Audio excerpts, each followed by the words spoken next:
अच्छा, मैं जब एक क्लिनिक पहुंचा ना दवाई के लिए, ट्रीटमेंट के लिए, किसी वजह से मैं एक डॉक्टर के पास गया था। तो वहाँ मैं अपनी क्यू का वेट कर रहा था, अपनी बारी का इंतज़ार कर रहा था। तो एक ज़ईफ़ डोकर, डोकर जिसे कहते हैं ना, ज़ईफ़ लोग जो होते हैं, बुज़ुर्ग। तो वो बुज़ुर्ग बेचारा, एक बड़ा मैला-सा अंगोछा था उनका और बड़ा फटे-हाल कपड़े और गंदे कपड़े थे। और बड़ा उन्होंने धीमी आवाज़ में डॉक्टर से ये कहा था कि वो अपनी ताई की दवाई बना देते। तो डॉक्टर ने ज़्यादा कुछ पूछा नहीं और उनकी दवा बना के उन्हें दे दी। और वो दवा लेके डॉक्टर ने कहा, ठीक है? तो उन्होंने कहा, हाँ, ठीक है। तो इसका मतलब इशारों-इशारों में बात हो चुकी थी कि दवा कैसे खिलानी है, किस चीज़ की दवाई है। तो मैंने इस बात से ये अंदाज़ा लगाया कि वाक़ई में ये दवा पहले से चल रही है इनकी। तो डॉक्टर से मुख़ातिब होकर मैंने उनसे पूछा कि ये क्या माजरा है? तो उन्होंने बताया कि इनके 4 लड़के हैं और चारों शादीशुदा हैं और चारों परदेश मूव कर गए हैं, यानी कि सिटी में, दिल्ली या बड़े मेट्रोपॉलिटन जो सिटी होती है ना, उनमें चले गए हैं। तो वहाँ से वो लोग अपनी जीविका या इनकम कर रहे हैं, अच्छा खा रहे हैं, पी रहे हैं, पहन रहे हैं। और ये इनके जो बुज़ुर्ग माँ-बाप हैं ना, एक इनकी माँ हैं, वो बहुत ज़्यादा बुज़ुर्ग हैं। वो इतनी बुज़ुर्ग हैं कि वो क्लिनिक पर नहीं आ सकती हैं।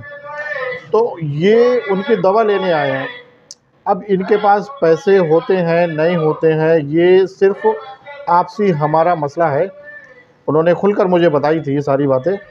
तो इतनी हालत ख़राब है उनकी, उनके पास इलाज के पैसे नहीं हैं और बेचारे रोते हैं, शर्मिंदा होते हैं। मैंने उन्हें दिलासा दिलाया, डॉक्टर बोला कि मैंने उन्हें दिलासा दिलाया कि मैं हूँ, आप जब तक दवाई की ज़रूरत हो आप ले जाओ।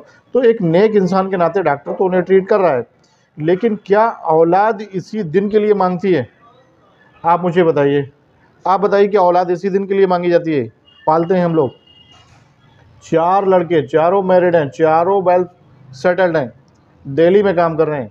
माँ-बाप को ना तो महीने के पैसे भेज रहे हैं, ना उन्हें फ़ोन करते हैं कि आप किस हाल में हैं, आपको खाना मिल गया, नहीं मिल गया, आपकी दवाई ट्रीटमेंट कैसा चल रहा है, कौन आपकी देखभाल कर रहा है, आपकी बीमारी में आपकी सेवा कौन कर रहा है।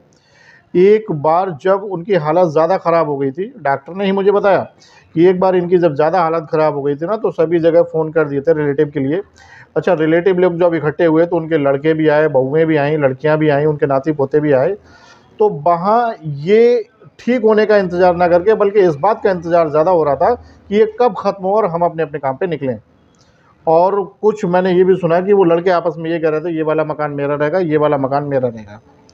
तो बुज़ुर्गी की हालत में उनके फटे कपड़े, उनकी आँखों में आँसू और एक चूल्हे पर रोटी पकाते हुए देखा है उन्होंने, जब भी वो उनके घर जाते हैं, उनकी ज़ईफ़ा को देखने, तो उनकी आँखों में